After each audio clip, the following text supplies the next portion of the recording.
Hey Astros fans, welcome to today's edition of Extra Innings, the Astros Fans UK next day recap on Astros ball games. Game 133, Astros 4, Rockies nothing. Let's dive into the big talking points from a crucial shutout win to level the series with 3 up, 3 down. 3 up, leading off Framber Valdez. The Viper delivered a desperately needed positive outing with an excellent 7-inning gem that will hopefully get him back on track.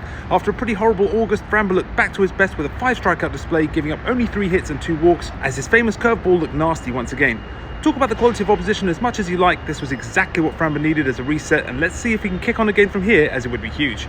Up second, Yordan Alvarez. Speaking of huge, what an enormous bomb from the big man, detonating a frightening 421-foot shot over centre field in the 8th to double our lead to 4-0 and kill the game stone dead, with Yordan's first home run since return from injury coming in just his second game back. He's barely had a chance to hit too with the number of walks he's been receiving, so this home run is a really positive sign. Up third, Cam Smith. It was also a huge moment for Smith the inning before, with his cathartic solo homer in the 7th giving us an important second run to make it 2-0, and you can see how much it meant to Cam to go deep like this after what has been a really tough run for the rookie. This should help boost his confidence massively, and we will need him to contribute during the final month of the regular season. Let's break the rules. Up fourth, Jesus Sanchez. He kept up his positive form with 2 more hits, including the go-ahead RBI single in the first that put us on the board. Up fifth, Brian King. In a continuing theme, the King of Kings continued his road towards getting that aura and confidence back after a rough patch with a scoreless 8th inning, including 2 strikeouts. Up sixth, Brian Abreu. El Missile Relampico kept up his fiery form to close the show with a dominant 11-pitch 1-2-3 9th inning to seal the victory. He's been incredibly impressive for so much of this season. 3 down, first out, the offense. The 4-0 win was comfortable in the end, but for much of it, our bats laboured versus, respectfully, a distinctly non-elite arm in the Rockies' Chase Dollander. We still have to work on consistently putting together quality at-bats.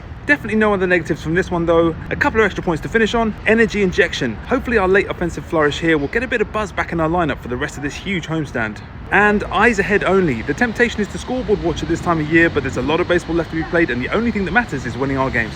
On to the next. With the win, we improved to 73 and 60, and our lead remains at 1.5 games ahead atop the AL West ahead of the series decider later today. That's it for today's Extra Innings, the next day recap. Let me know your takes on the win in the comments. Make sure you're following at Astros Fans UK on all platforms, and I'll catch you tomorrow for the next edition of Extra Innings. Go Stros!